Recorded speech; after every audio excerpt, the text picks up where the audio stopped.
right, so it's all about credit cards on the show today, and that's a topic we start off with.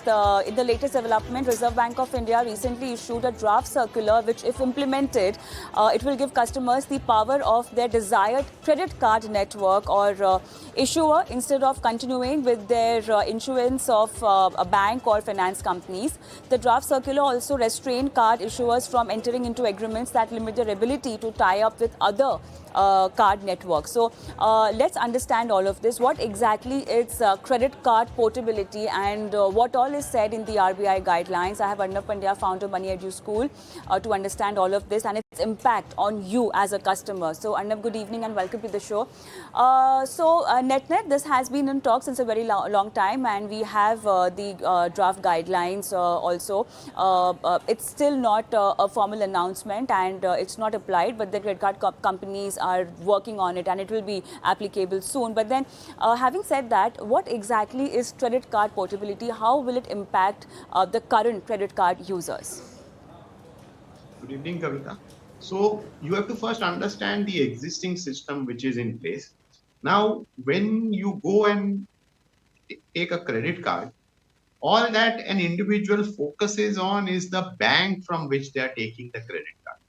But there is another player which is involved in this entire thing, because if you look at your credit card, you will find that there is a network or an institution from which is facilitating this entire credit card payment. And that is, you can see it either it's Visa, it's MasterCard, it's RuPay, it's American Express. So these are the second part of the entire issuance of a credit card. Now, till now, individuals in India, I mean, we focus on which bank is the entity from which you are taking the credit card. But what used to happen is that these institutions which used to facilitate this entire credit card payment mechanism, they often used to have an agreement with the bank which was restrictive in nature. And when we say restrictive, it means that those agreements sometimes had a clause which said that if you are using our services, then you cannot tie up with a competitor for issuing these kind of cards.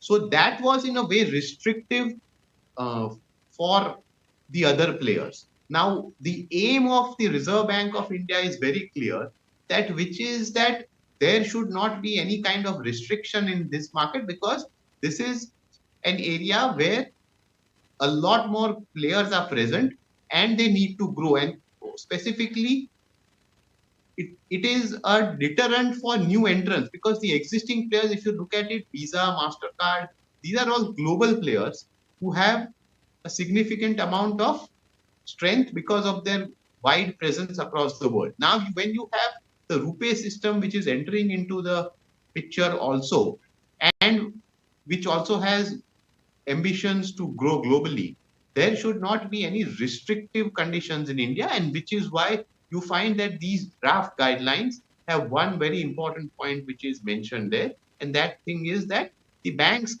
cannot have a restrictive agreement with these providers, so that what it in effect means is that any bank can have multiple tie-ups with different card providers, and that is the first part of this entire circular, or rather the draft circular.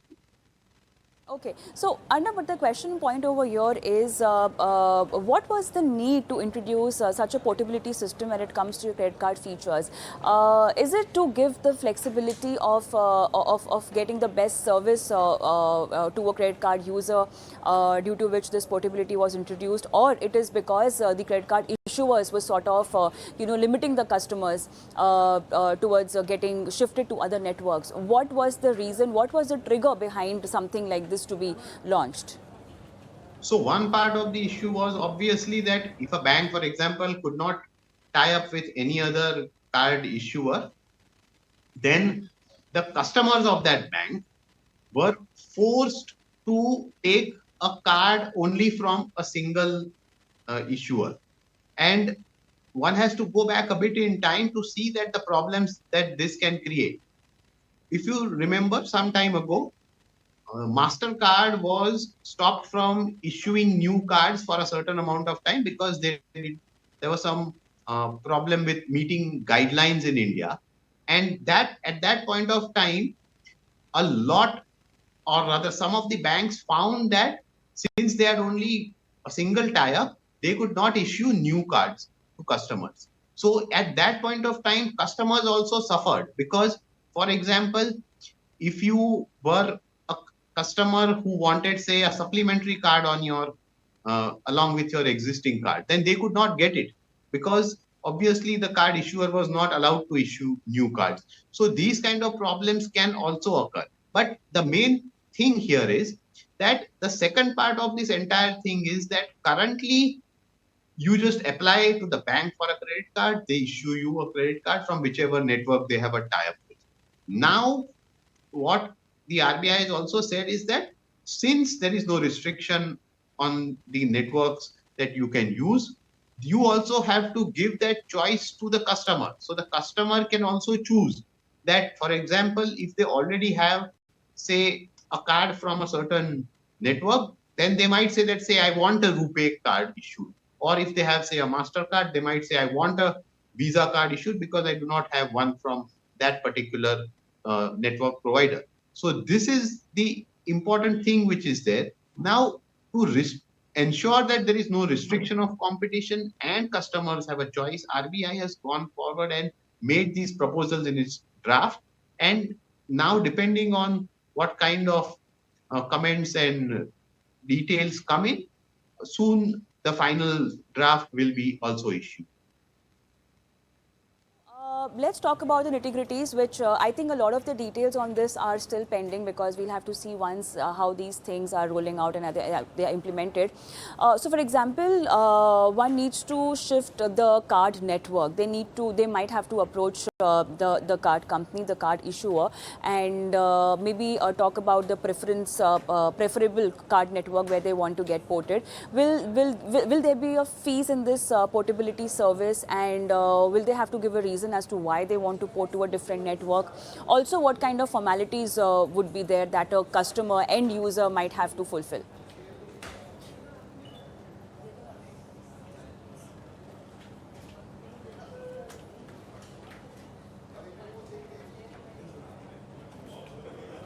Okay, I think, yeah. So what actually happens is that whenever a customer goes to the bank, they have they in the new system, which will be there, they are likely to have the option to ensure that they are going to select the network which they want. Okay, so in that sense, this is a choice which the customer is going to have.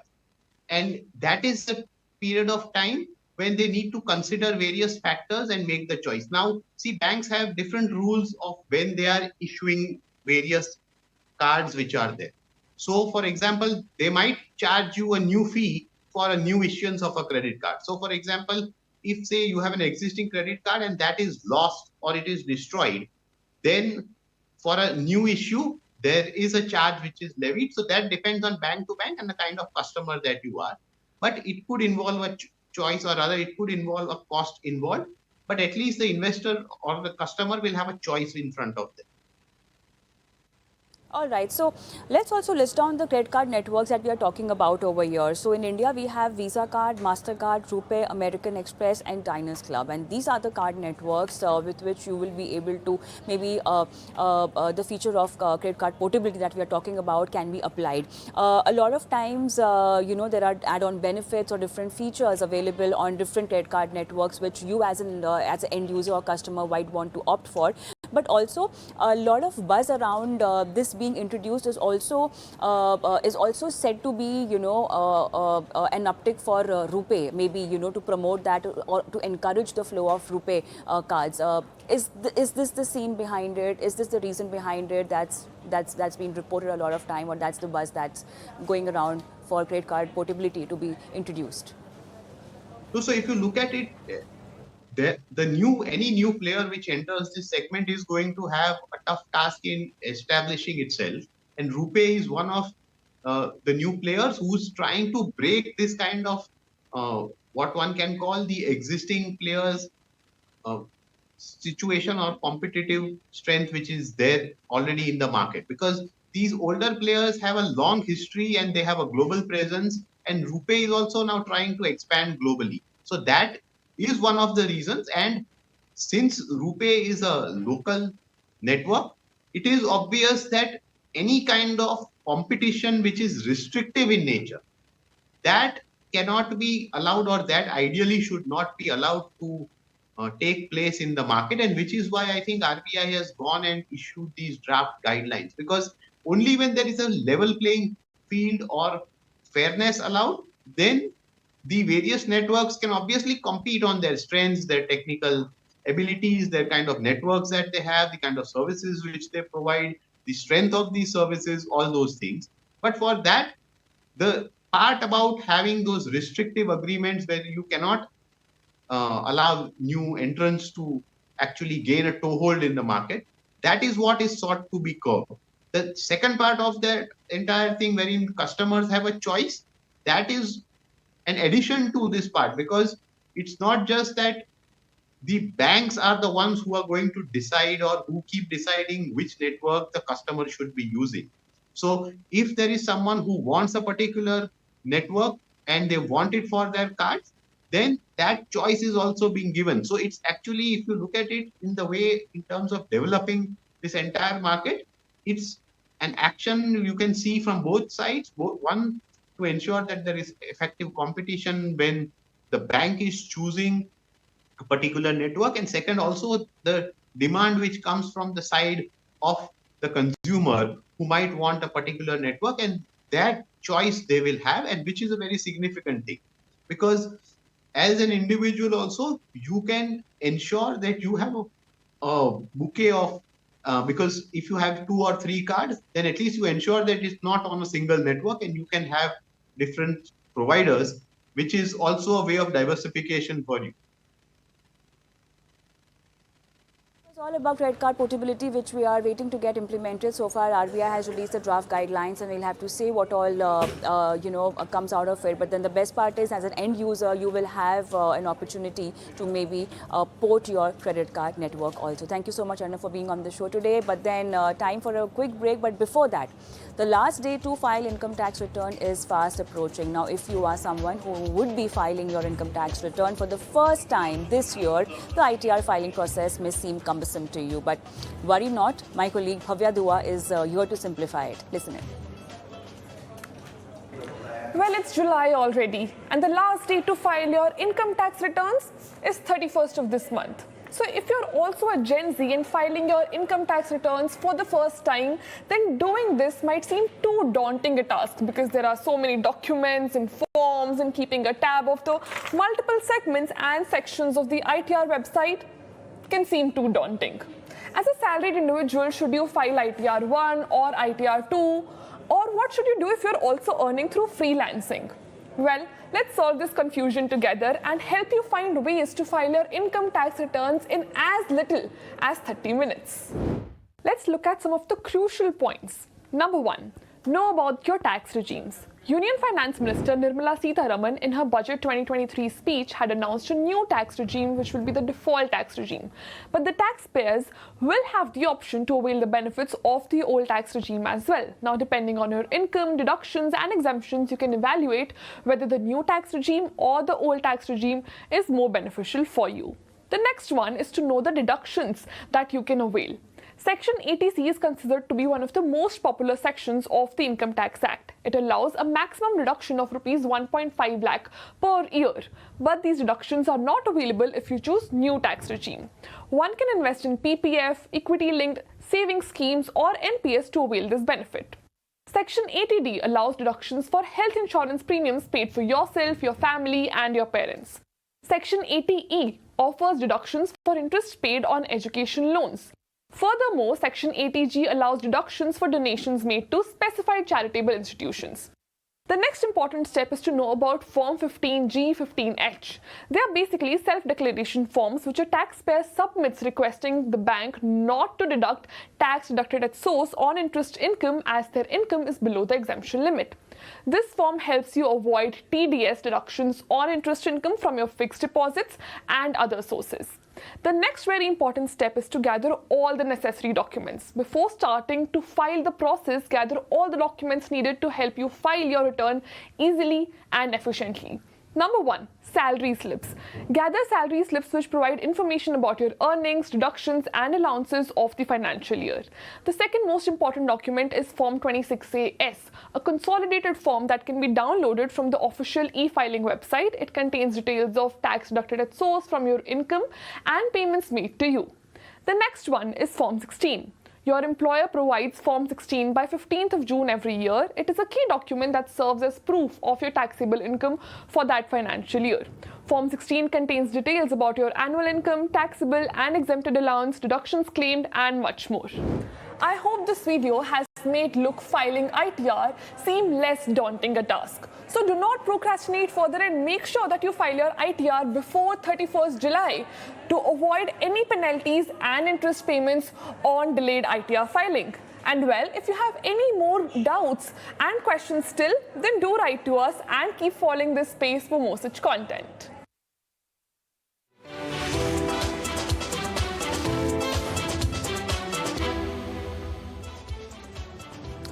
Welcome back. You're watching The Money Show with me, Kavita Thapliyal. Being a single mother is a challenge in itself. Such mothers have to fulfill the roles of a mother as well as a father and strive to make ends meet not only on the emotional but also on the financial front. So one of the toughest jobs in the world for a woman is to have the right balance between their job and their duties as a parent. Now this task is further made difficult when there is no emotional or financial support from their partner or a co-parent to share their anxieties and worries. So let's understand all of this and let's help all the single mothers plan their financial life for themselves and for their kids.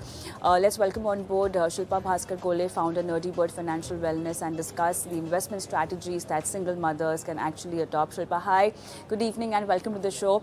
A very important topic and I think a very tough task at hand also, because you need to help those people who are multitasking, as it is, it's quite a big responsibility to be taking care of your own finances, and then if you have a child, upbringing and raising a kid is any which ways, it needs a lot of investment, emotional investment, financial investment, psychological investment, everything, and you have to do it all alone. So let's break this down.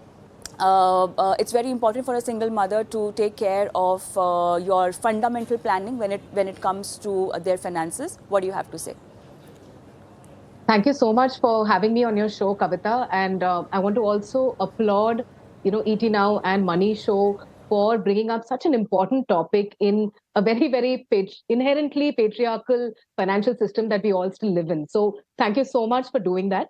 Now, coming to the topic, Kavita, I think there are basically what we need to first do is understand what are the reasons that lead to single parenthood or single motherhood for that matter, because the reasons that lead to the single motherhood have a lot of roles to play in terms of what kind of financial planning they need to do. So let me start by talking about what are 2-3 of the reasons that lead to single motherhood. So I think the number one reason is, could be when there has been the spouse has passed away. So that could be the first reason. The second reason could be that you've had a divorce or a separation from your spouse, and that has led to single motherhood. And there could also be a case of something that happens out of wedlock, having a child out of wedlock, which leads to single parenting. And it could also be an intentional choice, right? With an intentional choice, we're hoping that you're planning for it better, where you have decided to adopt a child as a single mother or go through IVF or, surrogacy. So what I'd like to now highlight is the two main reasons, one being your divorces and separations, and the other being when you lose your spouse. So when you lose your spouse, what we have noticed in our area of work at NerdyBird is that a lot of times the spouse, the single mother, is suddenly left with a windfall of insurance claim in her account. Now, I know that this is not common. There are a lot of mothers who are also left with nothing. But I want to start by addressing the case where there is a windfall insurance claim, life insurance claim in your account. There are so many mothers who are suddenly left with this huge amount lying idle in their savings account, and they have absolutely no idea what to do with it. And in such a case, you have family members telling you what to do, you have friends telling you what to do. Over and above that, product sellers start to bombard you with various structured products and complex products that you can buy off them. And these are mothers who have never talked about money to their spouse before, and suddenly there is no spouse around to help you through this conversation. So this leads to a lot of overwhelm, a lot of fear, and not knowing what to do next. So I feel like, to address a situation like this to begin with, I think single mothers who have lost a spouse need to be able to find the right kind of trustable support system, somebody trustworthy around them that they can go to and speak to about a situation like this. And I think right now in our industry, the only such people are your fiduciaries, your SEBI RIAs that they can reach out to. So is there a way where we can create a connect with people like this who are keeping their interest above everything else? The second important piece to highlight here are women who... That being said, I mean, I just want to elaborate more on your first point, and it's very rightly pointed out, by you, that you really need to have someone who can be an emotional support system and also take care of your finances, and ideally a financial planner, which, by the way, a lot of time also plays the role of a counselor. That comes with the job, I think. So, but the question point over here is, how do we trust someone with our finances? For example, if there's a single mother who is not so well tuned with the money part or the money aspect of her life so far, and maybe now it's a situation where she's made to deal with it, okay? What would be those do's and don'ts where she's out there and trying to look for a financial planner or a registered RIA? How can one go about it without having any financial background, without having any knowledge about investments? Good question, Kavita. So I think to establish the trust, the intention of the person offering the help is very important to understand. So as a woman who has absolutely no idea where to begin, the first question that she needs to ask this person is, what is your objective?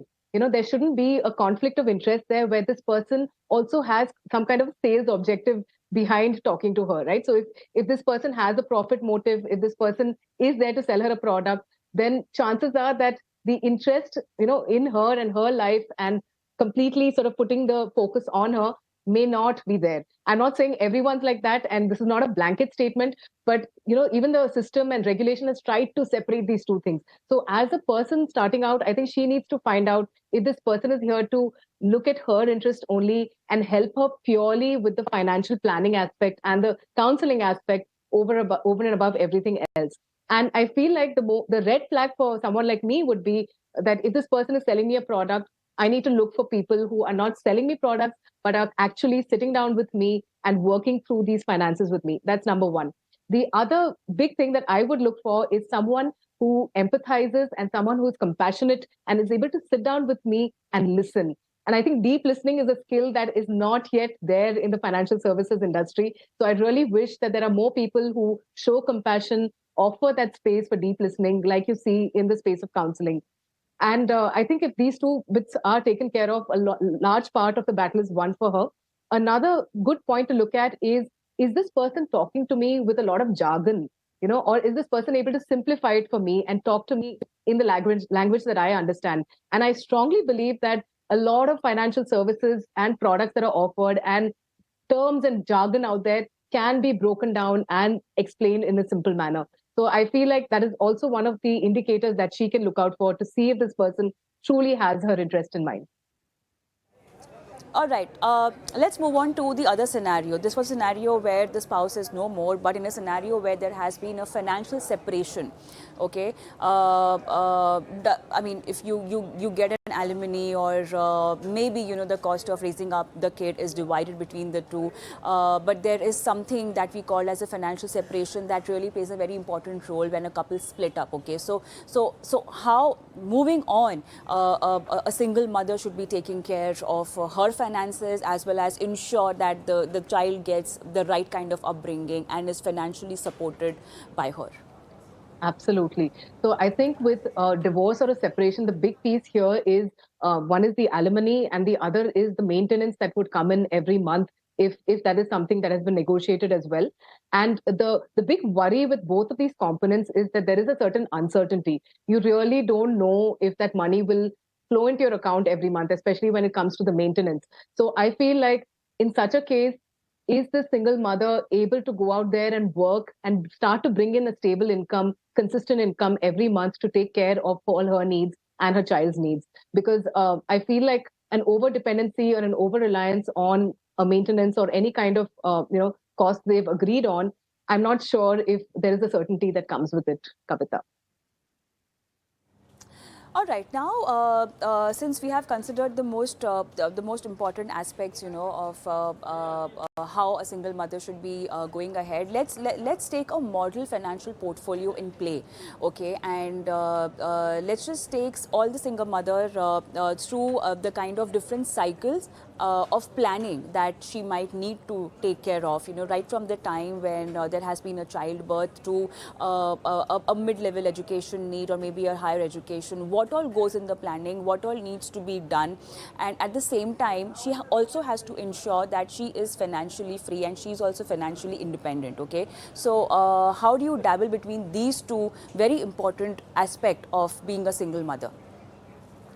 Great question, Kavita. So I think to begin with, the first priority is, am I able to manage my cash flows on a month-on-month basis? So before moving on to your medium-term goals, your short-term goals, your long-term goals, are you able to create enough income to take care of your lifestyle needs in the present? So that would be, right from paying your house rent to your groceries, your utility bills, to your child's needs. So if it's a very young child, the child itself comes with a lot of needs. Like if you need to go out to work, you would definitely want some kind of support for the child in terms of childcare. So do you have any daycare facilities, or some grandparent or somebody who can take care, or a nanny who can take care? And that would also be a cost that you want to budget for when you are thinking about your cash flows and what all expenses you need to take care of while thinking of the income you need to bring in.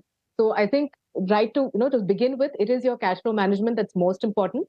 The second aspect, I think, is that before you think about investing and creating wealth for your medium term and long term goals, think of some of the short term needs that you have, especially having an emergency fund. So if you do not have an emergency fund, please start by building one, because if there is any big, unexpected, sudden expense that comes your way, you don't want your investments getting eaten up because of those expenses. So create your emergency fund, take adequate health insurance as well for yourself and your child to ensure that any unexpected medical emergencies are also taken care of to a great extent. Once you have created that protection for yourself, start thinking about your investments and the portfolio that you want to create for your goals. I think here what would happen is that for your child, you'd want to create a fund for their school education. There would also be your college education in the medium term that may come up, or in the slightly longer term. So for a medium term or a long term goal, you will have to think about how you want to invest that money and create that fund for yourself. So that is the next goal to think about. And there you could look at a mix of equity, of stocks and bonds, because I think a hybrid fund is what would work for a medium term goal. And I think what happens in all of this is that the woman tends to forget about herself and her own old age security. So one of the things we do in our area of work as well is that we tell her to make sure that she has her retirement fund in place and that she starts to build it slowly.